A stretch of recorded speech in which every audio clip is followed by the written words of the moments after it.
Hi friends, welcome back to our channel. Friends, మన channel cricket సంబంధించిన ప్రతి చిన్న అప్డేట్స్ మన ఛానల్ రెగ్యులర్ వస్తుంటాయి. కాబట్టి ఇంకా మన ఛానల్ సబ్స్క్రైబ్ చేసుకోకపోతే ఫ్రెండ్స్ వెంటనే సబ్స్క్రైబ్ చేసుకోండి అండ్ పక్కన బ్లెక్ని యాక్టివేట్ చేసుకోండి. అండ్ అదే ఇంకా మన వీడియోని లైక్ చెప్తే ఫ్రెండ్స్ వెంటనే లైక్ చేసి మన వీడియోలోకి ఎంటర్ చేద్దాం. ఫ్రెండ్స్ తప్పకుండా లైక్ చేయండి. లైక్ చేస్తే మన వీడియో మరొకరికి ఫాస్ట్గా రీచ్ అవుతుంది. ఇక ఐపీఎల్ 2024 కోసం మరి సన్ రైజర్స్ హైదరాబాద్ కెప్టెన్గా మాత్రం అక్కడ ప్యాట్ కమిన్స్ని అయితే నియమించినట్టు అక్కడ రిపోర్ట్స్ అయితే వస్తున్నాయి. ఆల్మోస్ట్ ఇది ఖరైరు అయినట్టే అనిపిస్తుంది.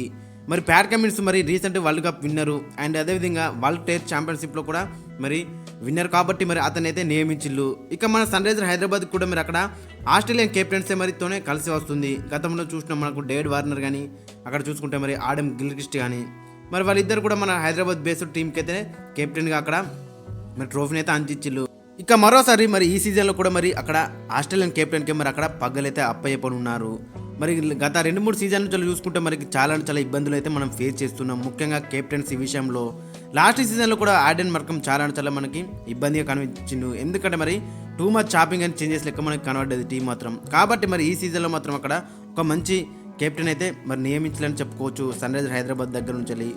ఇక మనకి 4 అయితే ఓవర్సీస్ ప్లేయర్స్ ఉంటారు టీంలో ప్లేయింగ్ లెవెన్లో. లాస్ట్ సీజన్లో మనకి ఇబ్బంది పెట్టింది ఏంటంటే మరి అక్కడ ఓపెనింగ్ పేర్ అని చెప్పుకోవచ్చు. కాబట్టి ఈ సీజన్లో మరి అక్కడ ట్రావిస్ హెడ్ని తీసుకున్నారు. ట్రావిస్ హెడ్ ఖచ్చితంగా మరి ప్లేయింగ్ లెవెల్ ఉంటాడు యాజ్ ఏ ఓపెనర్గా and as a aggressive start అయితే మనకు అందిస్తాడు. ఇతనైతే ఖచ్చితంగా ప్లేయింగ్ లెవెల్ ఉంటారు. ఇక ఎన్రిచ్ క్లాసన్ కూడా ఖచ్చితంగా ప్లేయింగ్ లెవెల్ ఉంటాడు. లాస్ట్ సీజన్లో మరి ఎలాంటి పర్ఫామ్ చేసినా మనకు తెలుసు. రీసెంట్గా చూసుకున్నాని చాలా మంచి ఫామ్లో ఉన్నారు. Aggressive batter. ఇక టీ20లోనే మరి దాదాపు one of the best batsmen కింద ప్రూవ్ అయిండు. కాబట్టి మరి ఇతను ఖచ్చితంగా ప్లేయింగ్ లెవెల్ అయితే కొనసాగుతాడు. ఇక మరొక ప్లేయర్ వచ్చేసి అక్కడ ప్యాట్ కమిన్స్ 20 కోట్లు పెట్టి తీసుకున్నారు అండ్ అదేవిధంగా మరి కెప్టెన్గా కూడా చేస్తున్నాడు. కాబట్టి మరి ఖచ్చితంగా వీళ్ళు ముగ్గురు అయితే కొనసాగుతారు. ఇక 4th ఓవర్సీస్ ప్లేయర్ ఎవరు అనేది అక్కడ మనకి చాలా ఇంట్రెస్టింగ్ కనబడుతుంది. అక్కడ మార్కో ఎన్సన్ ఉన్నాడు, వనిందు అసరంగా ఉన్నాడు, మార్క్రమ్ ఉన్నాడు, ఫిలిప్స్ ఉన్నాడు. వీళ్ళు 4 కూడా మరి అక్కడ ఖచ్చితంగా ప్లేయింగ్ లెవెల్లో ఉండే ప్లేయర్స్ అని చెప్పుకోవచ్చు. వనిందు అసరంగా స్టెబిలిటీ ఇచ్చే ప్లేయరు. అటు నెంబర్ 4లో ఆడతాడు, నెంబర్ 5లో ఆడతాడు అండ్ క్రూషియల్ వికెట్ కూడా అందిస్తాడు. రీసెంట్ ఫామ్ కూడా చాలా బెటర్గా ఉంది. మార్కో ఎన్సన్ కూడా మరి అక్కడ SA T20లో మరి ఫైనల్ తీసుకొచ్చిండు. ఫైనల్లో కూడా మరి 5 వికెట్లు తీసిండు. మరి అతను కూడా మరి బ్యాట్తో కానీ బాల్తో కానీ ఈక్వల్గా కంట్రిబ్యూట్ చేస్తున్నాడు ఈ మధ్య కాలంలో. ఇక లాస్ట్ ఇయర్తో పోలిస్తే మరి ఈ ఇయర్లో మాత్రం చాలా బెటర్గా అతని బౌలింగ్ అయితే ప్రూవ్ అయింది.